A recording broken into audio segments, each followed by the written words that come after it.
महाभारत आदिपर्व आस्तिकपर्व षट्चत्वारिंशोऽध्यायः।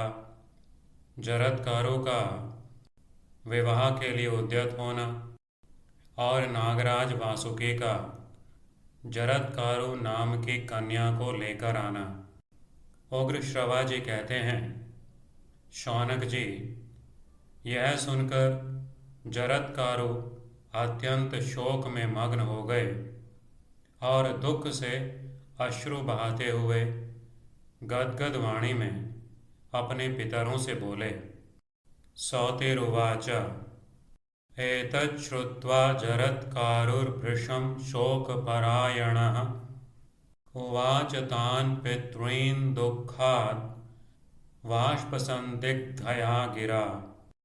जरत्कारु ने कहा, आप ही मेरे पूर्वज, पिता और पितामह आदि हैं, अतः बताइए, आपका प्रिय करने के लिए मुझे क्या करना चाहिए। मैं ही आप लोगों का पुत्र पापी जरत्कारु हूँ। आप मुझ अकृतात्मा पापी को इच्छानुसार दंड दें। जरत्कारुर्वाच मम पूर्वे भवन्तो वै पितरः सपितामहाः तद्ब्रूत यन्मया कार्यं भवतां प्रियकाम्यया अहमेव जरत्कारुः किल्बिषी भवतां सुतः ते दण्डं धारयत मे दुष्कृतेरकृतात्मनः। पितर बोले, पुत्र, बड़े सौभाग्य की बात है जो तुम अकस्मात इस स्थान पर आ गए। ब्राह्मण, तुमने अब तक विवाह क्यों नहीं किया। पितर ऊचुः पुत्रा दृष्ट्यासि संप्राप्ता इमं देशं यदृच्छया किमर्थं च त्वया ब्रह्मन् न कृतोदार संग्रहः। जरत्कारु ने कहा, पितृगण, मेरे हृदय में यह बात निरंतर घूमती रहती थी कि मैं ऊर्ध्वरेता होकर इस शरीर को परलोक में पहुँचाऊँ।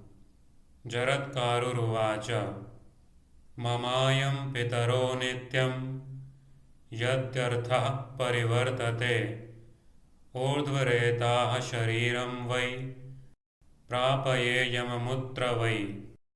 अतः मैंने मन में यह दृढ़ निश्चय कर लिया था कि मैं कभी पत्नी परिग्रह नहीं करूँगा। किंतु पितामहों, आपको पक्षियों की भांति लटकते देख अखंड ब्रह्मचर्य के पालन संबंधी निश्चय से मैंने अपनी बुद्धि लौटा ली है। अब मैं आपका प्रिय मनोरथ पूर्ण करूँगा, निश्चय ही विवाह कर लूँगा। न दारान् वै करिष्येऽहमिति मे भावितं मनः। एवं दृष्ट्वा तु भवतः शकुन्ता निवलम्बतः मया निवर्तिता बुद्धिर्ब्रह्मचर्यात् पितामहः करिष्ये वः प्रियं कामं निवेक्ष्येऽहं संशयम्। यदि मैं कभी अपने ही नाम वाली कुमारी कन्या पाऊंगा, उसमें भी जो भिक्षा की भांति बिना मांगे स्वयं ही विवाह के लिए प्रस्तुत हो जाएगी और जिसके पालन पोषण का भार मुझ पर न होगा, उसी का मैं पाणी ग्रहण करूंगा। यदि ऐसा विवाह मुझे सुलभ हो जाए तो विवाह कर लूँगा, अन्यथा विवाह करूँगा ही नहीं। पितामहों, यह मेरा सत्य निश्चय है। सनाम्नि यद्यहं कन्यामुपलप्स्ये कदाचन भविष्यति च या काचित् भैक्ष्यवत् स्वयमुद्यता प्रतिगृहीता तामस्मि न भरेयं च यामहम् एवं विधमहं कुर्यां निवेशं प्राप्नुयां यदि अन्यथा न करिष्येऽहं सत्यमेतत् पितामहः।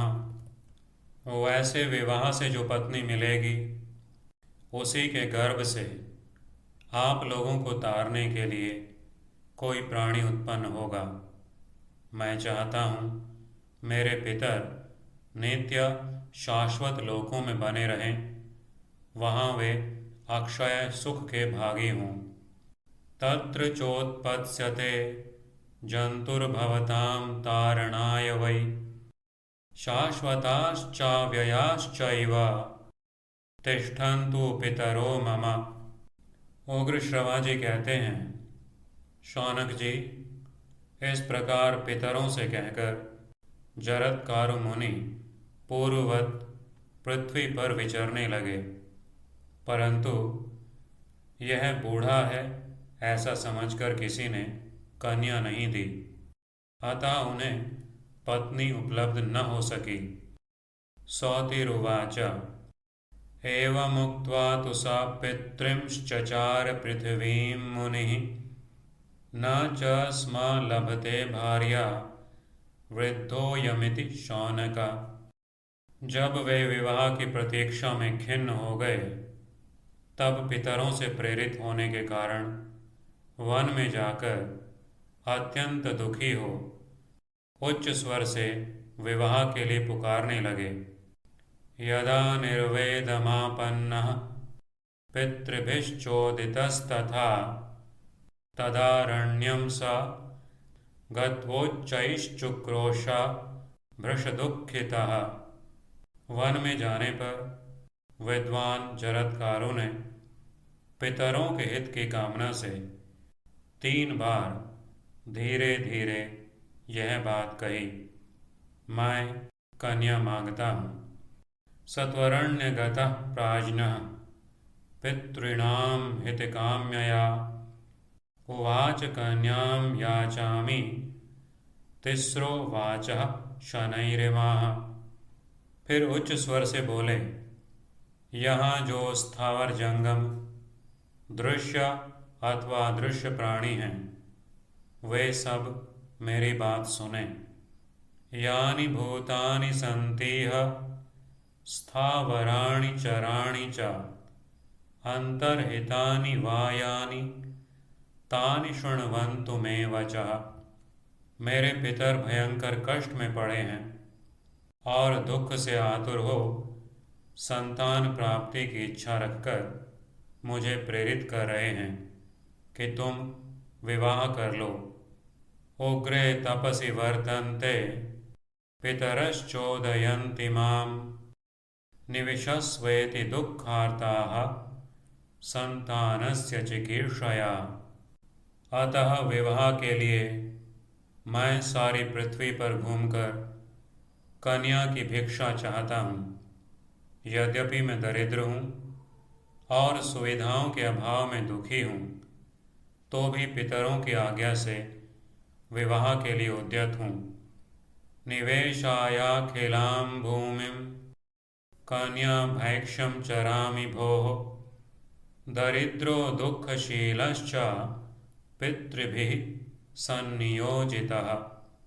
मैंने यहाँ जिनका नाम लेकर पुकारा है, उनमें से जिस किसी प्राणी के पास विवाह के योग्य विख्यात गुणों वाली कन्या हो, वह सब दिशाओं में विचरने वाले मुझ ब्राह्मण को अपनी कन्या दे।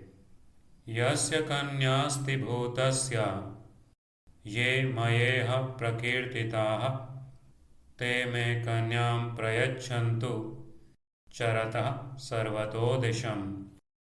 जो कन्या मेरे ही नाम वाली हो, भिक्षा की भांति मुझे दी जा सकती हो और जिसके भरण पोषण का भार मुझ पर न हो, ऐसी कन्या कोई मुझे दे।